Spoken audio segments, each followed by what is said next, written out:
भगत कहला लेना या वेश बना लेना बहुत सरल है, पर भक्ति युक्त हृदय कर लेना बहुत कठिन, क्योंकि अनेक जन्मों से ये मायाकृत आकर्षण भोग विलासिता के प्रति सुख बुद्धि पिंड नहीं छोड़ती। वर्षों व्यतीत हो जाने पर भी ये चिंगारियां दबी रहती हैं। अनुकूल जहां अवसर विषय का आया तो ये चिंगारी ही ज्वाला बन जाती। कोई भी हो, जब तक प्रिया प्रीतम का साक्षात्कार नहीं हो जाता तब तक बहुत सावधान और अपने को बचाओ और सामने वाले को भी बचाओ। सामने वाला तुम्हें बचा देगा ऐसा बिल्कुल नहीं सोचना। अपने को बचाओ, ध्यान दीजिए, और सामने वाले को बचाओ। बिल्कुल ऐसी आशा मत रखो कि सामने वाला तुम्हें सतमार्ग में टिके रहने देगा। हो सकता है वो भगवान की माया से प्रेरित होकर तुम्हें भ्रष्ट करने के लिए आया है। इसलिए बहुत सावधान, सतर्क। सत्संग का तात्पर्य है असत्संग के त्याग का बल और सत का बोध।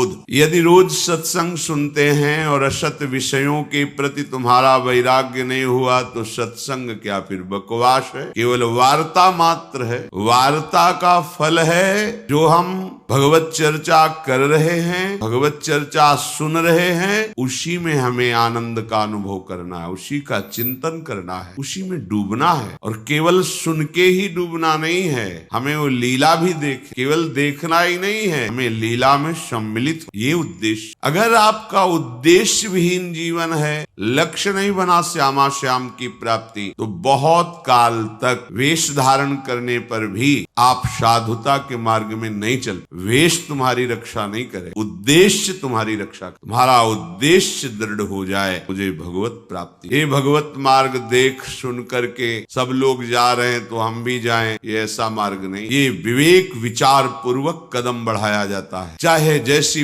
परिस्थिति हो, चाहे जो गलती हमसे हो जाए, हमें रुकना नहीं, टूटना नहीं, झुकना नहीं। बहुत मृत्यु ही तो होगी, इसके आगे कोई दंड है ही नहीं। मृत्यु तो बहुत बार देख चुका, अब मुझे मृत्यु का भी भय नहीं। आगे बढ़। अगर हम कहीं फिसल जाते हैं तो कोई आश्चर्य की बात नहीं, ये बहुत फिसलन का मार्ग। बहादुर बनो, तत्काल उठो, आगे बढ़ो। अर्थात अपनी फिसलन के विषय में चिंतन करके अपने को निरुत्साहित मत करो। बहुत जन्मों के बाद दांव लगा है भगवत प्राप्ति। माया भी दांव फेंकेगी आपको फिसलाने का, आपको गिराने का। नहीं गिरना, गिर जाते हो तो उठो, रुकने का समय नहीं। प्रभु अजान बाहु अभेद भुज दंड मूल आपसे मिलने के लिए आपको चयन कर लिया है। विचार करो तो रोना आ जाएगा कि उनकी कितनी कृपा है। पर अपने विचार शून्य, भोगों में सुख बुद्धि रखने वाले, अपने स्वामी की बात ना मानने वाले, फिर भी हमारे पास है एक। हमें कैसे भी परिस्थिति में अपने प्रभु का आश्रय, कहीं भी गिर जाए आश्रय। ये जो विषाद होता है, दुख होता है, पश्चाताप होता है, निरुत्साह भाव आता है, ये आपकी कमी। पहली बार जो आज्ञा में रहेगा,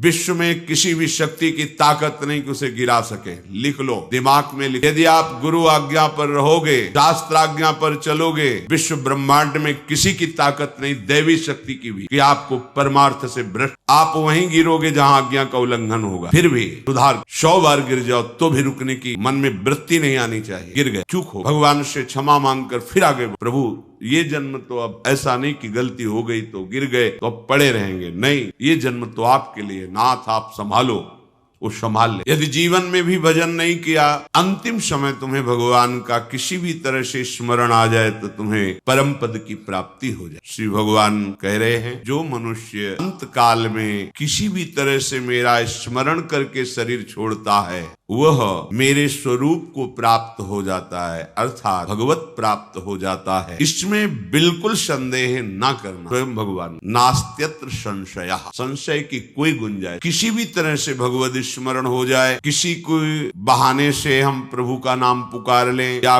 कोई आकर कृपा करके अंतिम समय हमें नाम सुना दे, प्रभु का चित्रपट दिखा दे, प्रभु की चर्चा करने लगे, नाम कीर्तन करने लगे, तो उस मरणासन व्यक्ति को भगवत प्राप्त। अगर भगवत प्रेमी महात्मा किसी का शव जाते हुए देख ले, चिता की धुएं को देख ले, चिता की राख को छू ले, उस जीव का कल्याण। सोचो, जिन भगवत चरणारविंद का आश्रय लेने वाले महापुरुषों का ऐसा प्रभाव, क्या आप भगवत आश्रित नहीं हो सकते? आप भी तो भगवान के अंश हैं, प्रभु के बच्चे हैं, क्यों अपने जीवन को दुख में डाल रहे? बड़े आश्चर्य की बात है कि हम लोग जानबूझ करके गड्ढे में गिर, जानबूझकर पतन के मार्ग को अपना लेते। यही है भगवान की विश्व विमोहिनी माया। ये माया आप पर प्रभाव न डाल सके, इसीलिए कहा जाता है निरंतर रटो राधा। पर सुने कौन? सब अपने मन की सुनते हैं। गुरु हजारों बनाते हैं लेकिन गुरु की कोई नहीं। बड़े बड़े संत व्याकुल होकर के, हर प्रयास करके, निराश होकर के, अपमानित होकर संसार से गए। जगत मंगल की सामर्थ्य रखने वाले महात्माओं को यहाँ अपमानित किया गया, मारा गया, निंदा की गई। अपमान, निंदा, पीड़ा, प्रहार सब सहकर वो जगत के मंगल के लिए अपने जीवन को न्यौछावर किया। हम लोग ऐसे मूढ़ आत्मा हैं कि उनकी बात ना मानकर नरकगामी क्रियाएं, नरकगामी चेष्टाएं नहीं। महात्माओं को अगर दुख होता है तो केवल इसी बात का दुख होता है, इतना दिव्य जीवन बन सकता है आपका कि आप पूरे भुवन को पावन करने की सामर्थ्य रख सकते हैं। आप ऐसे भगवान नाम से, भगवत चरणारविंद से विमुख होकर मलमूत्रों के द्वारों में भटक रहे हैं, इसी बात का। अरे ये तेरा विषय नहीं है प्यारे, तू सच्चिदानंद प्रभु का अंश है जो महासुख राशि है। स्वरूप की तरफ लौट। इस जगत के विषय भोगों में ना किसी को सुख मिला है ना मिलेगा, मान जा मेरी बात। ये जितने भी शास्त्र हैं ये सब आपको सुख देने के लिए है। इनकी जितनी भी आज्ञा है ये आपको दुख से निकालने के लिए है। ऐसा नहीं कि मनमानी ढंग से लिखे। आप देख लो, जहां आप शास्त्र आज्ञा का, गुरु आज्ञा का उल्लंघन करते हो वही पिट जाते हो, वही तुम्हें मुंह खाना पड़ता है, वही तुम गिर जाते हो। नहीं, तुम्हें कोई नहीं गिरा सकता। विश्वास कीजिए, जब हम गुरु आज्ञा का उल्लंघन करते हैं, भगवत विस्मरण करते हैं, भगवत विमुख आचरणों की प्रधानता चित्त में रख लेते हैं, उसी समय हमारा पतन हो जाता है। या तो बाद में होती है, चिंतन पहले होता है। चिंतन होते ही तुम्हारा पतन हो गया, अब तो उसकी क्रिया होगी बाद में। फिर भी भगवान हमें अवसर देते। जितना समय बचा है उसे प्रभु के नाम में, प्रभु के धाम में लगा दी। भजन करना बड़ा कठिन है, बातें बनाना सरल है। तो भजन हमारा स्वाभाविक होने लगे और कैसी भी परिस्थिति हो पर हमारा कल्याण हो जाए, इसके लिए समर्थ उपाय है धाम का। ये जो श्रीधाम वृंदावन है, समर्थ। तुम्हारे भजन प्रभाव से नहीं, अपने प्रभाव से तुम्हारा कल्याण कर। पर इसकी रहनी तो सीख लो। जहाँ रहा जाता है वहाँ की पद्धति के अनुसार चले तो आनंद। अरे महामहिम अनंत ब्रह्मांडों के स्वामी श्री युगल सरकार का महल है। बड़े बड़े तीर्थ, बड़े बड़े ऋषि मुनि, भगवत कोटि के महापुरुष यहाँ की चरण रज की चाह, वहां अपने को सौभाग्य मिला, आश्रय और वास। यहाँ हमको सबसे दीन बनकर बहुत बड़ी जगह मिल गई है। क्या तुम्हारे अंदर अभिमान करने योग्य? तुम ना अपने शरीर को सुरक्षित रख सकते हो, ना अपनी बुद्धि को शास्त्र सिद्धांत से चला सकते हो, ना एक श्वास तुम अपनी इच्छा से ले सकते हो। क्या है तुम में अहंकार करने लायक? विचार करो, क्या है अहंकार करने लायक? अगर है तो केवल प्रभु, हम उनके हैं, इस बात का अहंकार बढ़िया हो जाएगा, मंगल हो। सब विधि एकमात्र भरोसा, कहीं कोई अभिमान की वृत्ति नहीं। ऐसे रहा जाता है जगत में। जो हमसे पापाचरण हो जाते हैं, धाम आने मात्र से वो सब भस्म हो जाते। बड़ा प्रभाव है श्रीधाम वृंदावन। श्रीधाम वृंदावन आके यहाँ की गलियों में घूम करके राधे राधे बोलकर चले गए, आपको पता नहीं चला आपके कितने अशुभों का नाश। अगर कहीं यहाँ कोई दंड विधान हो जाता है, आपकी जेब कट जाती है, चैन कट जाती है, या कुछ आपको ठोकर लग जाती है, चोट लग जाती है, ऐसा कुछ नाच पड़ो, बहुत बड़ी बात हो। ये बात समझ में आपके नहीं आए कि हमारे तो जेब कट गई, हमें तो चोट लग गई, तुम कह रहे हो बहुत बड़ी मंगल बात। ऐसा अशुभ जो तुम्हें वर्षों भोगना पड़ता, क्षण में बिहारी जो नष्ट कर दे अपने धाम, बड़ा मंगल में। वैकुंठ की महिमा शास्त्रों में बहुत वर्णन की। भगवान श्री नारायण देव जी का जो धाम वैकुंठ है, ये जो 84 कोस भूमि, इसके आगे उसकी भी महिमा लघु हो जाती। वैकुंठ वैकुंठ होते अधिक है मथुरा मंडल जान। वैकुंठ से भी श्रेष्ठ मथुरा मंडल। मथुरा नित्य कृष्ण को वास, निस्दिन श्याम न छाड़त पास, तासु सकल लीला। श्री हरि की निरंतर उपस्थिति मथुरा में वर्णन की, बड़ी महिमा है पुराणों में। पर मथुरा मंडल से भी महामहिम 21 योजन भूमि, 1 योजन 4 को 21 योजन 84। ये 84 कोस जो भूमि ब्रजमंडल है, यहाँ श्री कृष्ण की विशेष कृपा होती है। जो प्रभु श्री कृष्ण की मानो गोद में रह रहा है जो ब्रज 84 कोश, ये आपके पुण्य बल से नहीं मिले, ये हमारी प्यारे जू की कृपा। आप कृपा पात्रों की पंक्ति में आकर के भी मनमानी आचरण, भगवत विमुख आचरण, सोचो रोज समझाते हैं आपको कि आप कृपा को ठुकराइए मत, नहीं तो पछताओगे। अभी हवा चल रही है, अनुकूल नौका बड़े वेग से भव समुद्र से तुम्हारी प्रभु की तरफ जा रही, हलचल मत करो, बैठे रहो चुप। कुमार्गामी प्रवृत्तियों का प्रोत्साहन जो आप अपने अंतःकरण में देते हैं, या आप कृपा को ठुकरा करके कृपा का वर्ण।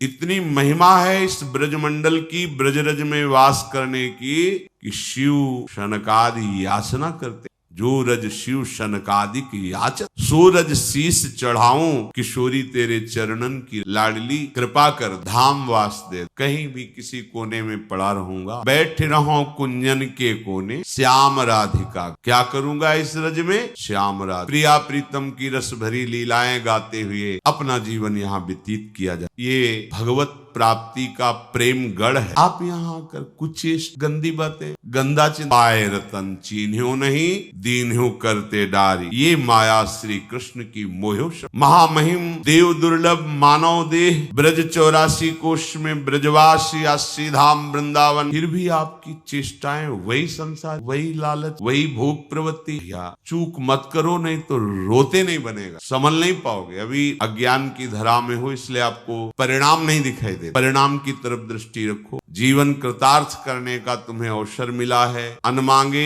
अनचाहे ढंग से तुम महापुरुषों के मार्ग में आ गए हो, कृपा पात्रों की पंक्ति में आ गए हो। ये अवसर चूक गए तो पता नहीं किस कल्प में कभी अवसर मिलेगा भी कि ऐसा नहीं। जैसा ये माथुर मंडल वैकुंठ से भी श्रेष्ठ, उसमें श्री कृष्ण का साक्षात स्वरूप ब्रज 84, और मुकुट में जैसे मणि हो, तो मुकुट हुआ ब्रज और मणि है वृंदावन। मधिराजत ज्यो मुकुट मणि, वृंदावन रस कंद। कंद कहते हैं मूल, रस का मूल है ये वृंदावन, जिसे वेद कहता है रसो वैशः। वो रस स्वरूप परमात्मा है, और उसको प्राप्त करके सब आनंदमय हो जाते हैं। रसम हृवायम लब्ध्वा आनंदी भव। सीधे इस रस को जो प्राप्त हुआ वो आनंदी भवत, वो आनंद। विषय रस भोगते हुए तो अनंत जन्म बीत गए, अब ये हमें भगवद रस का सौभाग्य मिला, जिसको जानते भी नहीं है अपने। शांत हो जाओ, इंद्रियों के द्वारा आकर्षण किए हुए भोगों की आकर्षण वृत्ति को सह जाओ। सहत सहत बाढ़े भगत, जितना सहोगे उतना ही भक्ति आपके हृदय में बढ़ेगी, और आप सच्चे संत। भले आप पैंट शर्ट में रहो, पर आप महान पुरुष हो। कपड़े से कोई महान पुरुष नहीं होता, स्थिति से महान। वो स्थिति तुम्हारे घर की संपत्ति है, मानिए। तुम्हारे हृदय में हर ज्ञान, हर वैभव भक्ति का, लोक परलोक का सब छुपा हुआ है। तुम जागृत केवल करो। विषयों का चिंतन, विषयों की क्रीड़ाएं, विषयों के लिए लालायित होना, ये तुम्हारी शक्ति का ह्रास है। जीवन का बहुत बड़ा वो निकृष्ट भाव है जो आपको अपने स्वरूप तक, परमानंद तक, रसकंद तक नहीं बढ़ने दे रहा। श्रीधाम वृंदावन में आए हो या रह रहे हो या आश्रय लिए हो, आप बहुत बड़े कृपा पात्र। साधारण बात नहीं, रोना पड़ा है बड़े बड़े महापुरुषों को। हरिराम व्यास जी रो रू मुझे ब्रजवासी बना दो, मुझे वृंदावन का वास। रो रू हम कब हुए हैं ब्रजवास, ऐसा सौभाग्य। किशोरी जी आप कृपा करो मुझे, और किशोरी मुही अपनी करी, और दिए कुछ भावत नाही वृंदावन रज। हे वृंदावन के खग मृग पशु पंछी, हम पर कृपा करो, हमें धाम का वास। बड़े बड़े महापुरुष, आपको अनमांगे मिल गया। अब आप अपनी रहनी सुधार, मान जाए। रहनी प्रमादवश आप बिगाड़ देंगे, धाम में रहने का भाव नहीं रह जाएगा आपके अंदर, उत्साह नहीं रहेगा, मन आपको भगा देगा संसार। ये माया श्री कृष्ण की मोह, सारा संसार इसी माया चक्र में यंत्रवत घूम रहा है। वृंदावन रसमय, सुखमय और तेजमय। श्री प्रियालाल की नख कांति से श्री वृंदावन प्रकाशित होता है। झलकत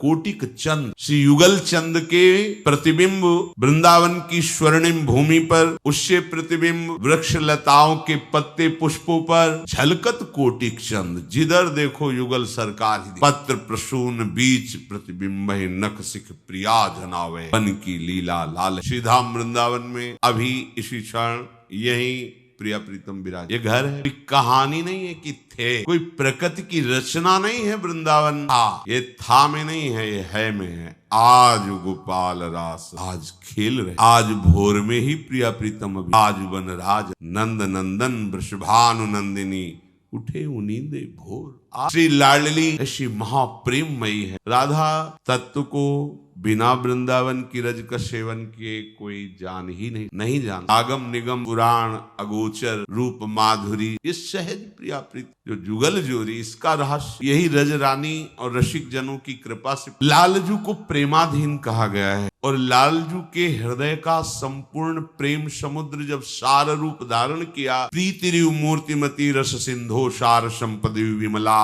वो हमारी लाडली। इसलिए लालजू सदैव लाडली जू को हृदय हार, ये लाडली लाल को रसोया परमानंद एक उद्धास, ये परमानंद रस सदैव दो रूपों में खेल रहा। युगल सरकार जब परस्पर गलवैया दे करके विहरण करते हैं, उपासक उनकी चरण रज के प्रताप से उनको आज प्रभात लता मंदिर में सुख बरसत अति हर्ष युगलवर, गौर श्याम अभिराम रंग भरे लटक सौंदर्यता के समुद्र, नव किशोरी किशोर परस्पर बाहु डाले, प्रेम की लटकल में युगल सर अमृत बर प्रेमाम, निष्दिन तो पहिरे रहे रूप की मणि उजियार, रस में लटक छके रहे अधर। ये यही हो रहा है, यही विराजमान है। ऐसी रूप माधुरी है युगल सरकार, बिना इनकी कृपा के आप भावना भी नहीं कर सकते। जिसे लौकिक शब्द में कल्पना, आप कल्पना देवलोक भूलोक रसातल सुनि कवि कुल मति डरिए, सहज माधुरी अंग अंग की कही। शनकादि श्री नारायण के चरणों में चढ़ी हुई तुलसी की गंध से मतवाले हो गए, जो हमारे प्रभु निकुंज बिहारी लालजू के अंश से नारायण संपूर्ण सौंदर्य माधुर्य निकुंज में विराजमान है श्री हरि। इन युगल सरकार के श्रीअंग की सौरभ, इनके श्रीअंग की सुंदरता, इनकी शोभा, इनकी लीला और इनके समीपता, ये सौभाग्य हमें मिलने वाला है। अब अगर नहीं मिला है तो निश्चय करो आप लोगों को ये सौभाग्य मिलने वाला। इसीलिए प्रियालाल ने आपको धाम बुलाया है, अपने घर बुलाया है। आप नहीं आए हैं, आपको बुलाया गया है। प्यारे जू ने आपको, क्या हम प्यारे जू के घर में आकर के ऐसे कृत्य करें जिससे उनके निज जन निज शक्तियां आपको विचलित करके यहाँ से भगा दे? इतना बड़ा सौभाग्य आप अपने दुर्भाग्य में बदल रहे? नहीं, चूकिए मत। प्रार्थना है